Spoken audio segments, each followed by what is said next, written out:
Yemen पर हमले के बाद इजराइल का जो बयान आया है वो इंपॉर्टेंट है। इजराइल पर हूती के हमलों का दिया गया है जवाब। ये इजराइल की तरफ से कहा गया है, कहा यह भी गया है कि इजराइल के दुश्मनों पर हमले जारी रहेंगे।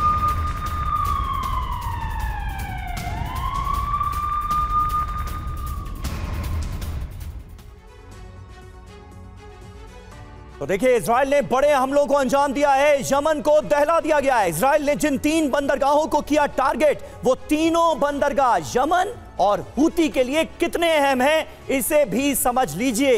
इन जगहों पर हमले के खास मायने हैं। ये देखिए, सबसे पहले हुदैदा बंदरगाह यमन का, ये बिल्कुल मेन बंदरगाह है और इसको निशाना बनाया गया है। यहां पर सबसे ज्यादा नुकसान हुआ है। दूसरा, रास कातिब, रणनीतिक रूप से यह बेहद महत्वपूर्ण माना जाता है, इसलिए इसका चुनाव किया गया हमले के लिए। यह साफ नजर आ रहा है। इसके अलावा सलिफ, हूती विद्रोहियों का यहां पर एक बड़ा ठिकाना है। इस पर अटैक करके हूती विद्रोहियों के खिलाफ जंग का ऐलान सीधे सीधे इजराइल ने किया है। तो ये कुल मिलाकर आप देखिए, ये हुदैदा की बात की जाए तो आयात निर्यात का, इंपोर्ट एक्सपोर्ट का ये एक मेन सेंटर है। रास कातिब सैन्य ठिकाने के रूप में उपयोग किया जाता है। और सलिफ के बारे में हमने आपको बताया, हूती का ठिकाना, एक हूती का बड़ा वेपन डिपो भी यहां पर मौजूद था। 2014 से हूती विद्रोहियों का हुदैदा पोर्ट पर पूरा नियंत्रण है, यह माना जाता है। तेल टर्मिनल और भंडारण की सुविधा रास कातिब पर मौजूद है, जहां पर हमले हुए हैं। सलिफ में सैन्य आपूर्ति और रसद का एक बड़ा केंद्र था।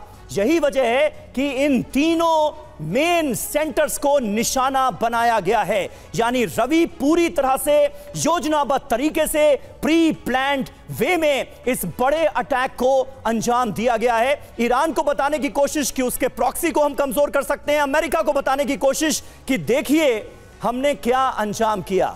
आप भी थोड़ा आगे बढ़िए, साथ दीजिए। बिल्कुल, और कहीं ना कहीं अमेरिका के हितों की रक्षा का भी दावा कर सकता है इजराइल की, उनके इंटरेस्ट को वो प्रोटेक्ट कर रहा है। भारद्वाज साहब, सवाल यह है कि रिएक्शन इसका क्या होगा।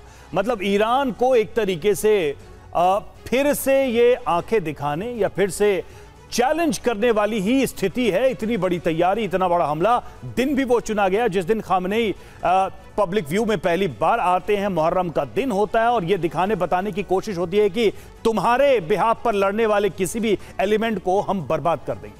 तो देखिए, उनकी लड़ाई तो यही है बेसिकली, मुहर्रम पे अटैक करना, मुहर्रम वाले दिन अटैक करना, ताकि उनको और हर्ट किया जाए, उनको और तकलीफ पहुंचाई जाए। और सुन्नीस को जो हैं सऊदी अरेबिया और शिया सुन्नी का तो डिवाइड वो उन्होंने क्रिएट किया ही है इधर बीच में, पूरे वेस्ट एशिया में अगर आप देखें। दूसरी तरफ अगर आप देखते हैं तो ये जो इजराइल, हमने जब गाज़ा में उसने ऑपरेशन शुरू किया तो उसको लगा कि शायद वो एक वनडे मैच होगा या 2020 खेलेगा, हमास को वो परेशान करेगा, हमास को हर्ट करेगा और उसके बाद निकल आएगा वहाँ से। पर अब जो देख रहे हैं हम, इजराइल जो है वो एक वन साइडेड मैचेस हैं। ये सारे वन साइडेड मैचेस हैं, बेशक हिजबुल्लाह के अगेंस्ट खेले या फिर वो हूतीज़ के अगेंस्ट खेले या हमास के अगेंस्ट खेले, टोटल वन साइडेड है। इजराइल के लिए यमन को अटैक करना, हूतीज़ को अटैक करना बच्चों का खेल है। उनके पास ऐसे जहाज हैं और जबकि इनके पास कोई एयर डिफेंस सिस्टम्स नहीं है इन छोटे छोटे देशों के पास।